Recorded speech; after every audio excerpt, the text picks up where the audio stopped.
Hello les voyageurs! Après avoir passé un mois en Irlande à parcourir l'île d'Émeraude en camping-car, je vous partage mon périple à travers une série de vidéos.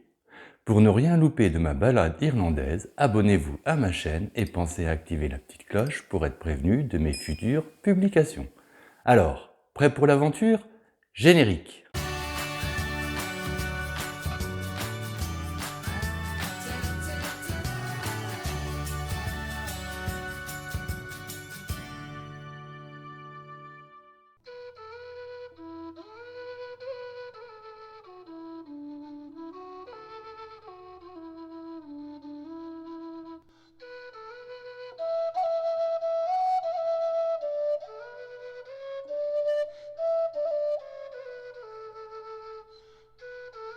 J'arrive un peu tardivement à Castle Rock et le site est déjà fermé. Tant pis, je vais passer la nuit devant les grilles du château, comme ça je serai le premier demain à visiter ce lieu hyper touristique.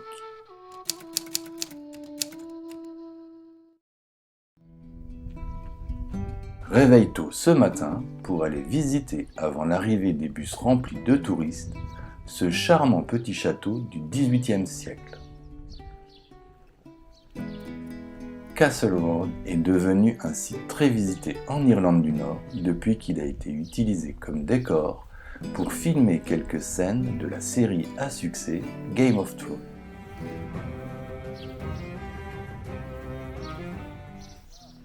Tiens d'ailleurs, j'aperçois au loin un groupe de personnes costumées. De nombreux tours opérateurs proposent aux fans de la série des circuits touristiques lors desquels ils peuvent se plonger au cœur des légendaires décors et revivre les fameuses scènes de Game of Thrones. Tout semble hyper orchestré et rodé. Habits de guerriers médiévaux, épées, guide tout droit sorti du film qui explique le tournage à l'aide d'une tablette numérique et hop, chaque participant peut alors rejouer la scène avant de passer dans un autre décor. L'un des organisateurs me prête gentiment son épée. Il est sidéré quand je lui avoue que je n'ai vu aucun épisode de Game of Thrones. Comme je fais un peu tâche dans le décor et qu'à l'évidence je perturbe l'organisation bien huilée de cette reconstitution cinématographique, je quitte le groupe de chevaliers pour continuer un peu plus loin la visite de Castle Rock. Je découvre l'ancien moulin à maïs qui accueille aujourd'hui une collection de vieilles machines agricoles.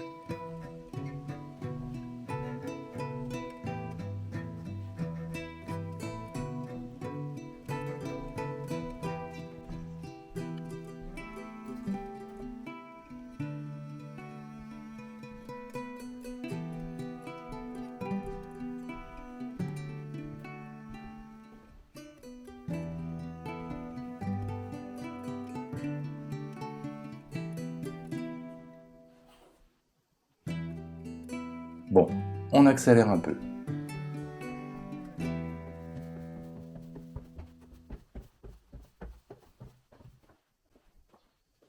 Au niveau inférieur, je peux admirer le système d'engrenage qui servait à actionner la meule et qui était entraîné par une roue à eau.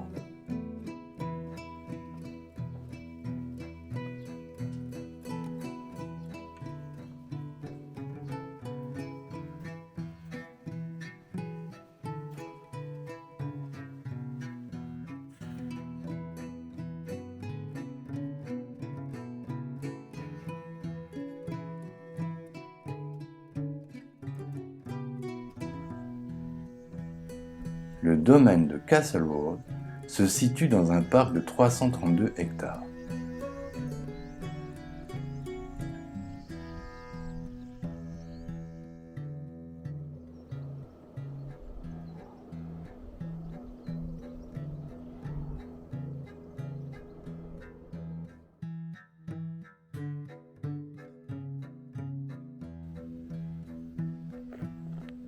Il a été bâti près de la rivière Strangford Lough.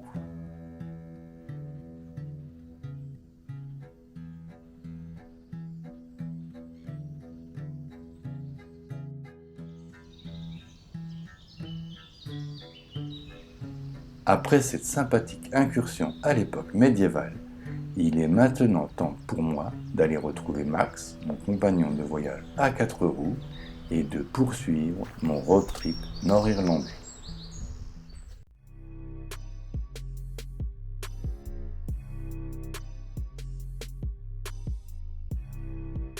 Arrêt à Downpatrick pour aller voir la tombe de Saint Patrick qui se trouve dans le cimetière situé juste à côté de la cathédrale de Down.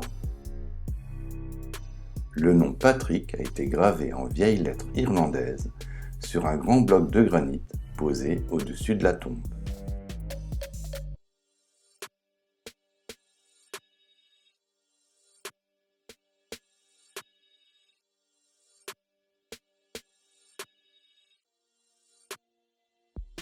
Toujours le long du sentier de Saint-Patrick, je visite les ruines de l'abbaye gothique d'Inch. Ce petit bijou d'architecture médiévale vaut vraiment le détour. Cette abbaye anglo-normande a été utilisée comme établissement monastique dès le IXe siècle, mais les vestiges visibles aujourd'hui datent du début du XIIe siècle.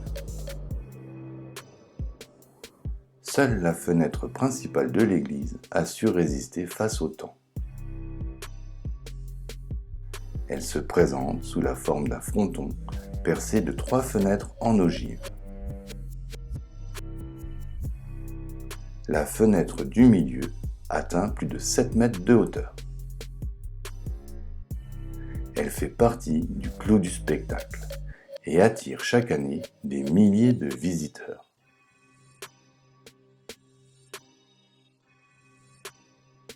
Il y a vraiment beaucoup de vent, mais comme j'ai la chance d'être tout seul sur le site, je vais quand même essayer de faire voler mon drone.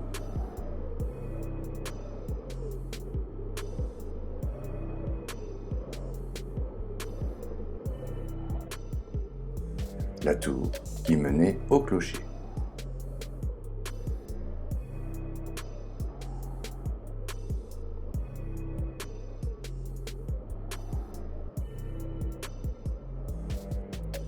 Sur les murs, on peut encore apercevoir quelques pierres taillées avec beaucoup de finesse. Construite sur les bords de la rivière Qual, l'abbaye offre un superbe spectacle, le tout dans un joli cadre bucolique. Donc, ce n'est pas très étonnant si elle a été elle aussi choisie comme lieu de tournage de la série Le Trône de Fer, décidément.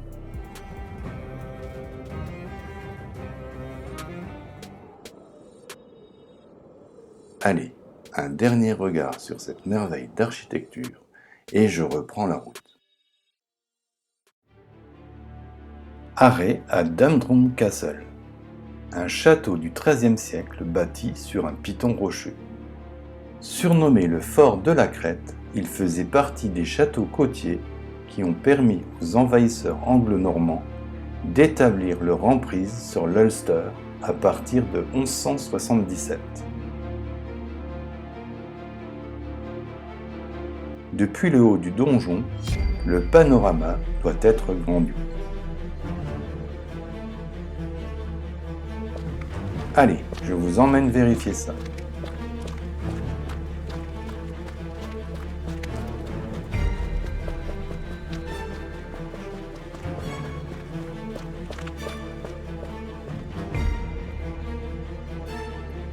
La vue sur les Mourne Mountain et la baie de Dundrum est en effet splendide.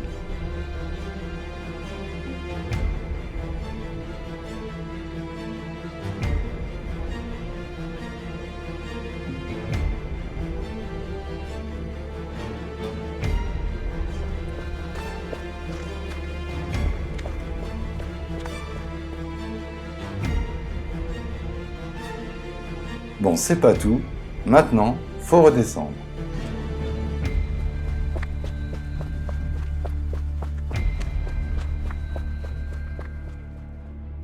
Un charme grave et authentique émane de ces ruines et l'ensemble du site vaut vraiment le coup d'être vu.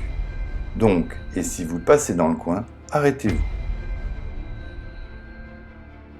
Je retrouve Max, ma machine à voyager, et je continue mon road trip nord-irlandais. Retour à l'intérieur des terres pour aller voir le viaduc ferroviaire abandonné de Dromore. Long de 101 mètres et large de 6 mètres, le viaduc ne comprend qu'une seule voie ferrée perchée à 23 mètres de hauteur.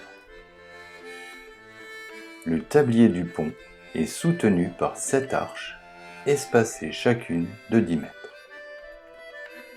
Je reprends la route pour traverser la Glen River Valley. Les paysages désertiques sont toujours aussi grandioses et le ciel nuageux renforce le caractère austère des lieux.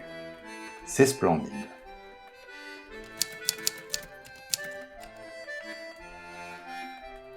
Bivouac ce soir sur l'aire de pique-nique de Yellowwater.